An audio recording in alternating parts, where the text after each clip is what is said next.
Welcome back. This podcast explores the wisdom of generosity from ancient to modern and the beautiful space where generosity occurs. Subscribe today. This week, I read a research paper on the intergenerational transmission of generosity. In the paper, it references a quote that I would like to share and unpack as it relates to future generosity.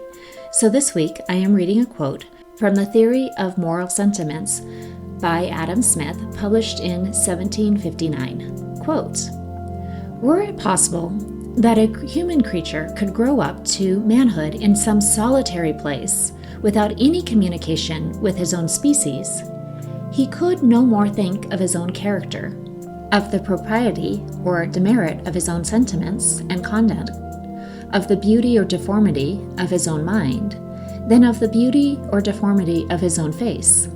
All of these are objects which he cannot easily see, which naturally he does not look at, and with regard to which he is provided with no mirror, which can present them to his view. Bring him into society, and he is immediately provided with a mirror, which he wanted before. It is placed in the countenance and behavior of those he lives with, which always mark when they enter into, and when they disapprove of his sentiments, and it is here that he first views the propriety and impropriety of his own passions, the beauty and deformity of his own mind. To a man who, from his birth, was a stranger to society, the object of his passions, the external bodies which either pleased or hurt him, would occupy his whole attention. Bring him into society, and all of his passions will immediately become the causes of new passions. He will observe that mankind approve of some of them and are disgusted by others. He will be elevated in the one case and cast down in the other. His desires and aversions, his joys and sorrows, will now often become the causes of new desires and new aversions, the new joys and new sorrows.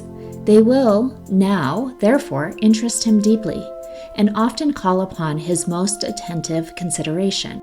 In the same manner, our first moral criticisms are exercised upon the characters and conduct of other people. We are all very forward to observe how each of these affect us. To be amiable and to be meritorious, that is, to deserve love and to deserve reward, are the great characters of virtue, and to be odious and punishable of vice. But all of these characters have an immediate reference to the sentiments of others.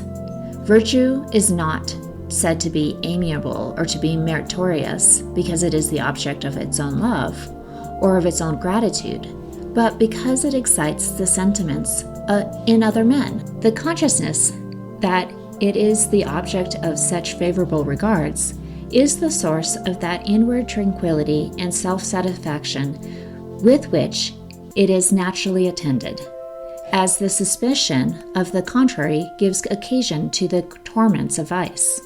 What so great happiness as to be beloved, and to know that we deserve to be beloved?" Unquote. Why did I dive into the intergenerational transmission of generosity?